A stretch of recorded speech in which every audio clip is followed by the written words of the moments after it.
An ongoing problem for the NBA is the ultra dangerous championship or bust mentality. And if you watch the NBA on TNT, you can see Shaquille O'Neal continuously hammer this mentality home as he ridicules Charles Barkley for having not won an NBA championship.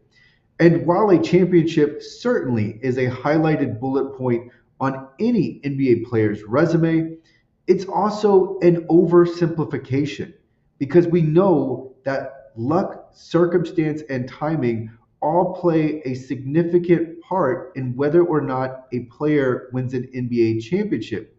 So let's just think about some of the stars and the superstars that never won an NBA championship. Charles Barkley being one, Karl Malone, John Stockton, Allen Iverson, Steve Nash, Chris Webber of that Kings team that nearly knocked off the Lakers.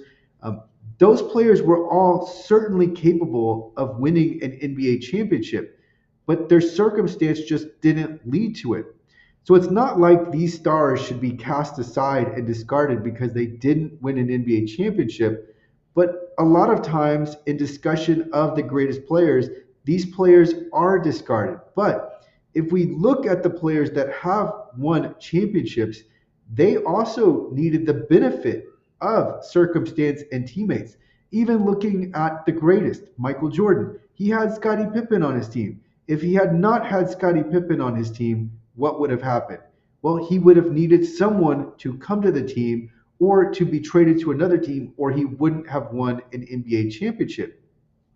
And so this mentality has led to players seeking out other teams and reshuffling and constantly making impossible demands of front offices because they always want to win a championship. After they have their individual accolades, stats, and contract, then they start pursuing the championship at all costs.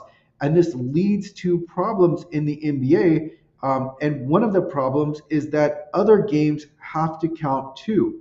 So the NBA needs the rest of the season to count. We can't have this mentality where if I do not win a championship, everything was a failure. It wasn't a failure. There were highlights, there was fun along the way, it was entertaining, there was great competition. You may have even ascended up the playoff ladder to where maybe you were a conference champion. So other things have to count other than the NBA championship. Now, of course, the NBA championship reigns supreme, but I propose that there be a point system that run alongside just the NBA, the traditional NBA playoffs and then crowning of the champions. Because if we have this point system, then we can also reward players for making other team accomplishments. And that's something where there's an asymmetry. In the NBA, there are many individual accomplishments that players can reach. And then there's also the championship. But when it comes to team accomplishments, there really aren't any besides the NBA championship that are looked upon favorably. The regular season champion does not receive they're only the regular season champion, and then that's discarded once the playoffs begin, and then we look to who becomes the ultimate champion. Again, with the conference championships, they're really looked at as irrelevant, even though there is a trophy presentation ceremony. Nobody counts those championships. So I think an NBA point system would be really nice, especially as you stack the seasons, because we can look at more. We can look at the different gradients of excellence and team excellence for these individual players and the teams that they're tied to. So this is going to reward consistency. It's also going to reward wins in another way besides just looking at who holds the trophy at the end of the season. Because again, someone can get lucky. There can be circumstance that leads to a player not winning or winning a championship. And there can also be the timing of how everything unfolds. So I think having a point system would work well for the NBA. And the great thing about this is that nothing needs to change. It's an additive measure. So you don't need to change the way the game is played or anything else, but just simply having this point system, which we can apply this retroactively so that we can look at past stars and see how good they really were beyond just how many or if they have any championships on their resume.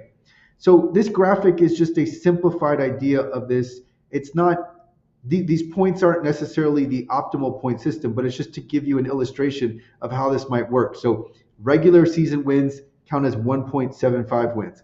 Playoff wins are 2.5 points each. A conference championship is 10 points by itself. A championship outright is worth 15 points. And then you could also introduce variations. So let's just say that a team is an underdog. As an underdog, if they win, they get an additional 0.25 points or whatever it is. And now I'm going to tab to a different graphic and we'll go over some of the benefits that I've already touched on. One is this gives us an objective standard of team play, just beyond championships, looking back in history, looking at the recent individual seasons of the team. We can see how well the team is doing based on a point total rather than just a binary, did you hold a trophy at the end of the season or did you not? And then the second point is what I was getting at. It moves away from the binary champion or zero. This is not a we have not failed the season if we don't win the championship. So we still accumulated points. Those points still count in history. We're still looked at upon favorably. So we want to make sure that our point total is as high as possible, even if we don't hold that trophy. This also makes the regular season win more or count more. And then this is team oriented and not individual. I think that's very important because so much of the NBA is individually focused, and there needs to be more focus on the team and how the team is doing. And so we just don't see a lot of team awards. We don't see a lot of team we don't see a lot of incentives for the team itself. But now this incentivizes the individuals, especially the stars, to work for the team and to push for the team to win more. It also rewards great players on good teams. So let's think about Mitch Richmond, who was a really, really good player in the 90s, but is largely overlooked historically.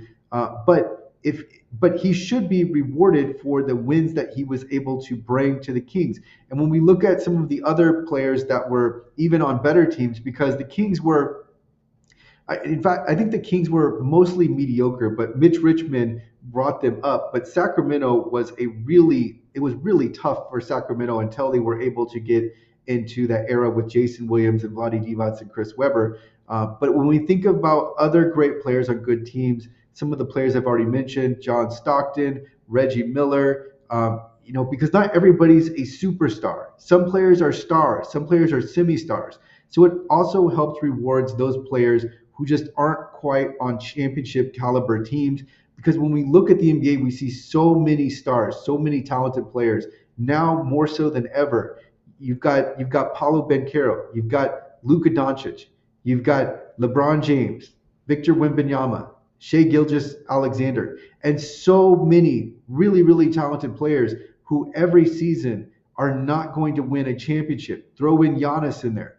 So here we can reward these great players despite the fact that they aren't on these elite teams, because not every team is going to be elite.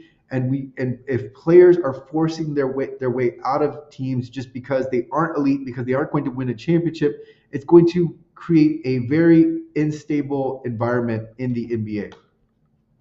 Also, everything I've proposed, all of it is additive. It doesn't change the NBA makeup, which I really like, because I dislike when the NBA is making changes to the game, because it undermines the history of the game and it changes how we can compare different players from different eras. This is all additive. And in fact, it can apply retroactively so that we can, in fact, better compare players from different eras. And wins are also, whereas statistics can be manipulated, as we've seen, right? The NBA recently decided that they were going to stop calling so many fouls. And we saw the manipulation era where players like James Harden and, let's just stick with James Harden. James Harden was able to manipulate the referees to get more fouls. This is going to provide better context, because it's more looking at the team. It's looking at the team performance rather than the individual performance. And then I have here, can incorporate odds, more weight for underdog wins. There are so many ways that you could take this. But the point is that I think a nice point system that rewards teams for winning and not just winning the championship will really help the NBA progress towards more more wins and more and viewing good seasons more favorably than just all or nothing championship. Either the championship team wins and they get all the glory, and then everyone else's season is a failure. That should not be the case. The best teams every year will still be reflected because as I went over with the point system, you still see the best teams are going to rack up the most amount of points, but it is conceivable that a championship team could not have the most points in a season. So if we do have some of these standout seasons, that should be recognized.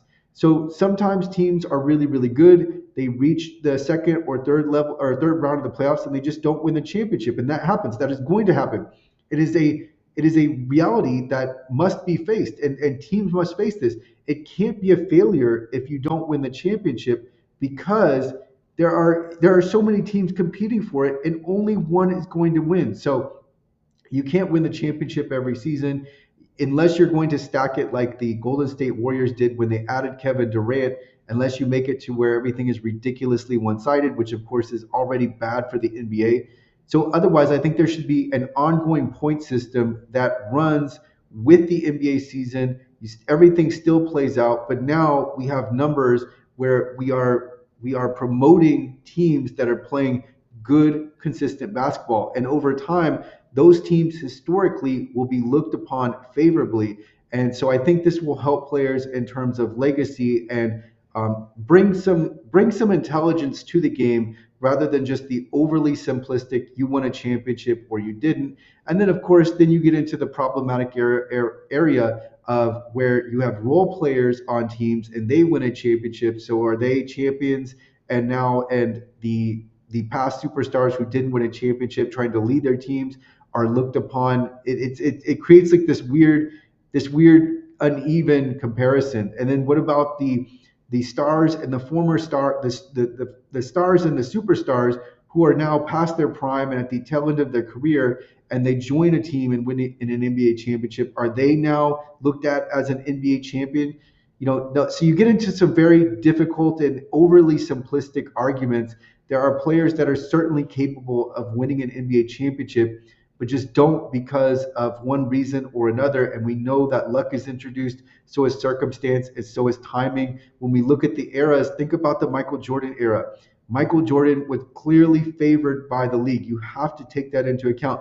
It doesn't mean that he wouldn't have won the championship, but you have to acknowledge that the league was certainly on his side and wanted him to win. The financial incentive was on Michael Jordan to win. So when we look at so many superstars from his era, including Charles Barkley, who faced up with him in the finals, that has to be taken into account. So that would be circumstance and timing.